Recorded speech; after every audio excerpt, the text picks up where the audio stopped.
Good day and welcome to the Friday episode of the Sport Rep Show. My name is Jesse Jackson Kauraitha and I will be your host for today, unpacking the latest sports news in and beyond Namibian borders. Of course, it is a weekend. There are plenty of events taking place. There are plenty of events that took place throughout the week and last weekend as well. And now for the latest on the hit list.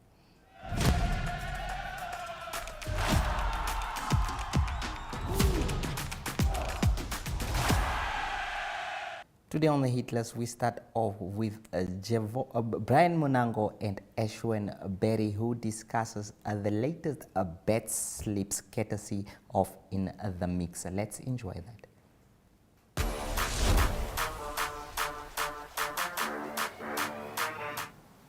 It's time for JSB Bet with the best, and you can't do this segment alone. You can't do it with anyone else except the one, the only Brian Munango.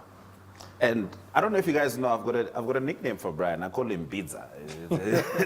That's how Brian is in Zimbabwe. So, Bidza, how's it looking? Okay, before we get into it, that's a beautiful introduction. No, we do what we can. Javon couldn't join us for this episode, but look, he sent me his bet slip. We're gonna go through it together, and then we see what his thoughts are. But before we do get into anything that has to do with betting, anything that has to do with teams this weekend, Champions League, whatnot, I think we give congratulations to Osman Dembele. Oh, yes. Bonmati as well. Oh, yes. 3 times Ballon d'Or, yes. First to ever do it. Yes. Well, you know, I have questions, because I don't know if you know this, I also support Arsenal women's football. I'm Arsenal through and through. In fact, the under-17s I support. And I have one particular lady who I hope to get it. But you know what? It's fantastic. It is a great achievement. It is voted broadly around the world. But I think I feel about this one the way a lot of people felt about the Rodri Ballon d'Or. You can Google about the Rodri Ballon d'Or. However, Dembele, well deserved. Well deserved. Led PSG to their first Champions League win. Yes. The first French player that plays in Ligue 1 to ever do it. French in brackets. African. African as well. First to ever do it. So I think well deserved for him. PSG had a fantastic season. Everyone pitched in. Everyone played well. He's very injury prone. Yes. But for last season, I think we saw the best of Dembele that we could ever ask for. And how did it feel, though, about having Lamine Yamal second? I think a lot of people had a couple of questions. I didn't, because the trophies do count, without a doubt. And they played in the same tournaments. And in those tournaments, Dembele went further. Look, already for me, the ranking between Lamine Yamal and Rafinha. Oh, yeah. Rafinha is 7th. I don't agree. I think Rafinha had a better season than Lamine Yamal. But I understand the whole thing of you are still great this season. And of course, I really understood when they awarded the striker of the season for Ballon d'Or. To Gyökeres, I really enjoyed that. But for me, it is unquestionable.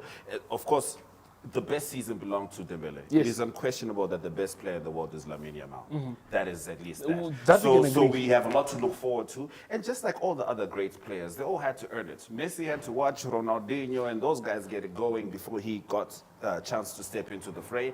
Lamine Yamal, you've got to earn it. And you know what? You've earned everything so far. I don't see why he'll stop now. I think he just needs to stay humble. But yeah, let's not focus on him anymore. So, match of the week. That's the first thing we're having a look at. I don't know what your thoughts are on this game. So, what usually happens is JSB have bumped up the money that's up for grabs, so you can win yourself $5,000 in free bets. So, all you have to do is give your prediction in the Instagram or Facebook comments, tag a friend, tag 2 friends, and then you can win yourself some money there. That's nice. So free bet. You don't put, you just go. You just go. Give your prediction. You win yourself a free bet. If you are the only one that wins it, you walk away with $5,000 Namibian dollars. So awesome. To get right into it, let's have a look at Javon's bet slip. Javon is a very audacious, very brave guy, I must say. So he's putting down $50 at 57 odds, looking to win 3,000 Namibian dollars. He's saying Chelsea aren't going to lose against Brighton. Okay, well, that's fine and fair. He says Leeds are going to beat AFC Bournemouth.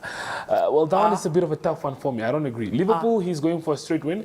That's doubtable. Where I don't agree with him, he says West Ham are going to beat Everton at home. No. And I'm telling you, I think West Ham are probably going to be one of the teams that get relegated this season. Yeah. But yeah, that's just You've how I got feel. valid reasons for your cons because Everton had to deal with just 3 minutes extra time with regards to Liverpool. They made Liverpool work for Exactly. it. Liverpool having to work for it makes us doubt them against Crystal Palace. So I'm leaning towards you here. Yeah, so I'm gonna shy away from those games, and before we do leave, I'm gonna leave you guys with my bet slip. I think personally, I'm very confident in this one. I'm gonna go down with 150 Namibian dollars, and you can walk away with 8,000 Namibian dollars if you win. So Chelsea and Brighton, I think both teams are gonna score. The game is gonna have more than 2 goals. Leeds and Bournemouth, I'm gonna go the same day. Liverpool, I'm gonna agree because I think Isaac starts this game, and Isaac is very crucial for them. And then City win with a handicap, and then the odds of the weekend for me personally has to be under Arsenal. The odds are at 2. It looks like the bookies don't believe Arsenal can get the job done, but against Newcastle, I'm gonna go for the Arsenal win. And those are my games, and there you have it. Those are the games, and you guys can make some money this weekend. That is fantastic. So remember, don't bet with number 3. Don't bet with the second best. Bet with JSB, only the best.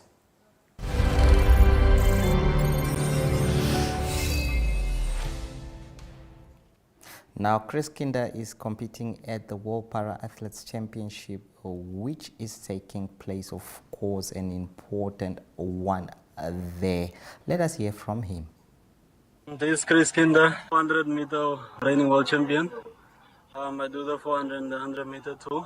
And yeah, preparations towards the games was quite some hurdles, but we are trying to get big as possible. And so far, yeah, when we go to India on our second day of training, I mean, it's quite hot, but we're coping with everything here. And yeah, the starts for the 100. It's quite going good, so I feel I'm ready. The body is a bit still trying to get its place back, quite according to the rest, but the mind is where I want it to be. So yeah, I would like to say, I mean, there are so many people with a disability in our country, but I'm so fortunate. And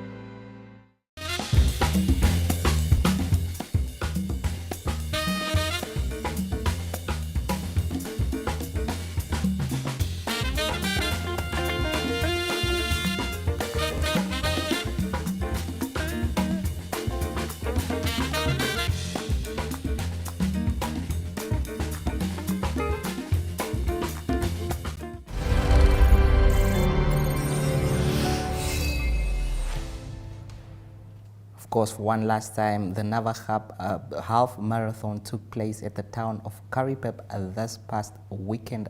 So indeed, it was indeed a spectacle.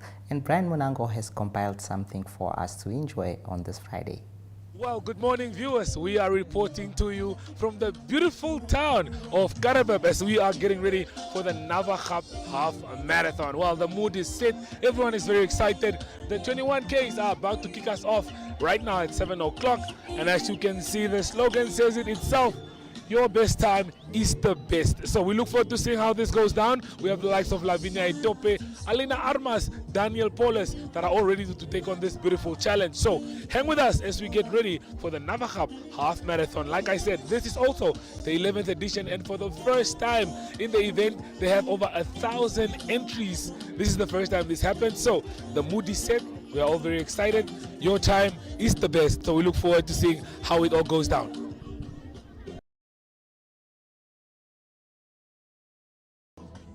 Okay, viewers, I'm joined by Twafi here, PR at Navahab Mine. Twafi, half marathon, the Navahab half marathon. A wonderful turnout, over 1,000 participants. Give us the exact number, but before we talk about the numbers, how happy are you about the turnout and about the 11th edition?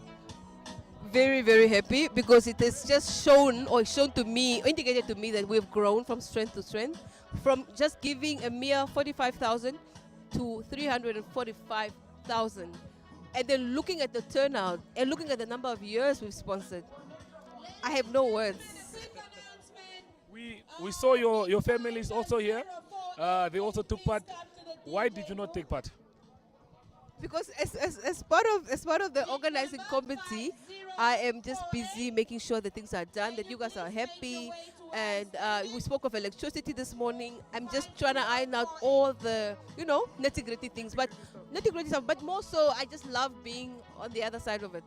Okay. Yeah. Well, for the 11th edition, like we said, it's a lot of people that came out in numbers. How proud are you of your team putting all of this together? The branding is amazing. The setup is very beautiful. So yeah, a shout out to your team most probably. Thank you very, very much. We didn't sleep, by the way. But it's part of the game. We are all about brand and just making sure that people, like, it's your first time here, right? So you get to experience and see who we are. Yesterday we had 30 people that came to the mine to see the mine. That was also impressive. I look forward to also seeing the mine. You still have to give me that tour. But before I let you leave, numbers are massive. The colors are beautiful. Next year we do it again? Absolutely. You're invited, by the way. Just so you know, you're invited, by the way. And this year we've got 1246. So it's 1,200, 246. Yes. So this is the first time we reach the 1,000 mark, if I'm not mistaken. Absolutely, absolutely. In the past, we were always 500 or 5 to 600. Yes. So viewers, I'm sure you can see big numbers were made here. A lot of people came out in numbers. So hang tight. We have a lot of interviews coming your way, and we'll be talking to you very soon.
So we are here at the Navachab Half Marathon.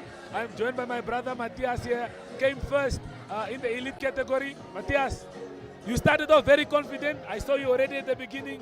You were with the front pack throughout. Tell me, how was the race compared to City Dash, and how did you enjoy it?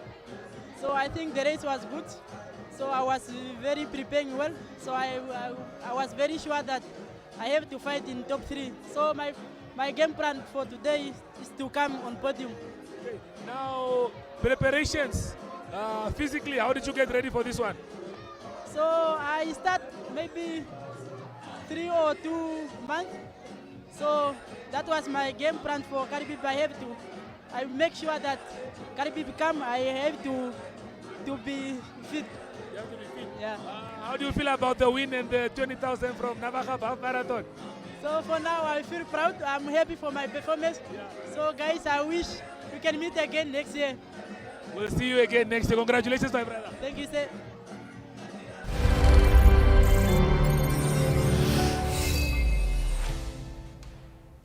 Now, before Arioka takes us through the latest international news, there was, of course, a big event also the past weekend where the Gold Cup took place. We will enjoy some of those highlights for one last time before Arioka takes us to the latest international news. From me, Jesse Jackson Kauraitha, enjoy the rest of the weekend and see you at the wrap-up show tomorrow.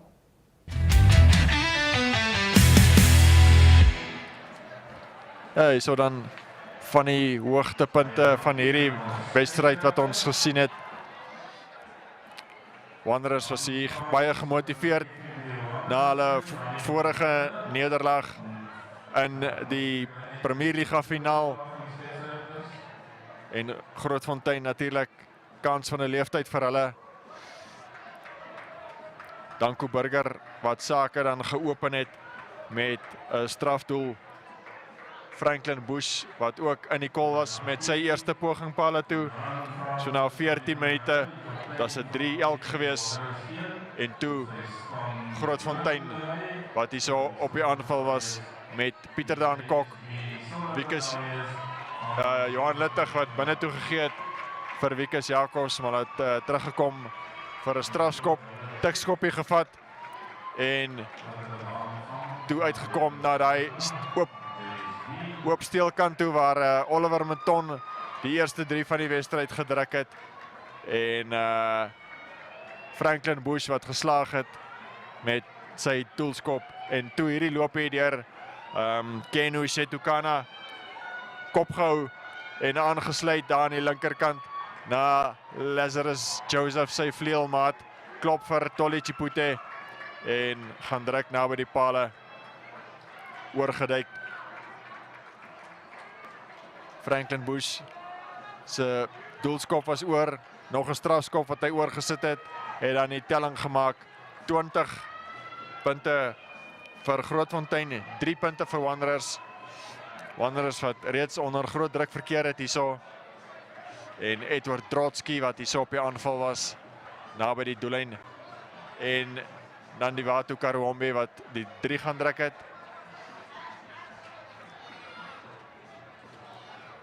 Uitstekende skop van Danko Burger van die regterpaal af.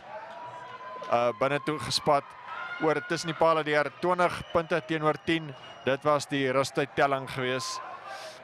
En in die tweede helfte nadat hulle omgedraai het, Janu Du Plessis daar net kort van die doellyn gekeer, maar het 'n man nog steeds oorgehad uit daarna die regtervleuel toe, Kenu Shetukana. En vir daai kontak was dit Rainer Augustyn wat daar afgedra is op 'n draagbaar, maar hy het ook 'n rooi kaart gekry. En hierso was dit Danko Burger met 'n dwarskop wat Jurgen Meyer in die hande gekry het en binne toe gegee het vir Tolly Chipute, sy eerste van 2-3 wat hy gedruk het in die wedstryd. Danko Burger, een van sy skoppe. Wanderers wat dan $30,000 inpalm as naaswenners in hierdie kompetisie. Ja, Wanderers wat geduldig was met skoppe binne trefafstand en Danko Burger se skopvoet gebruik het. 27-24. Wanneer hulle binne trefafstand was, Grootfontein wat hierso hulle kans gebruik het met 'n rolmal beweging en Wikus Jacobs wat daar oorgeval het, die kaptein.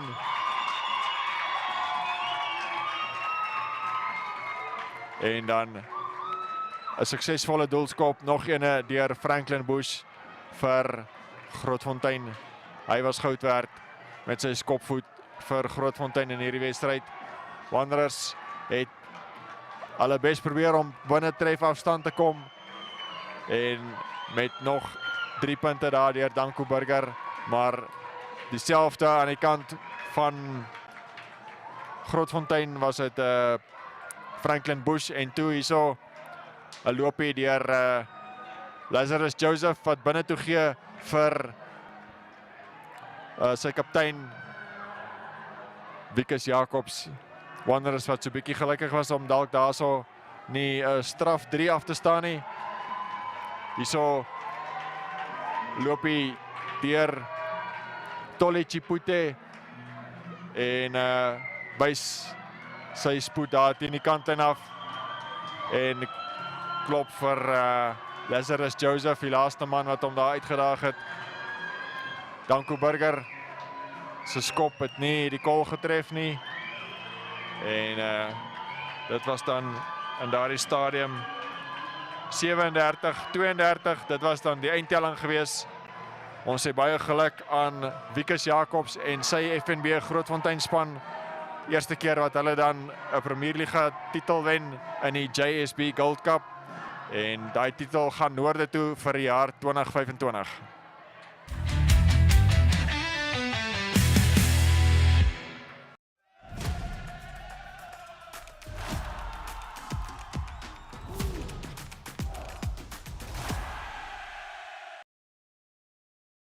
Good day everyone, time for international sports news and starting off with golf news first. It is the Ryder Cup, the team competition between Europe and America. That is men's golf that will start on Friday, finishing on Sunday.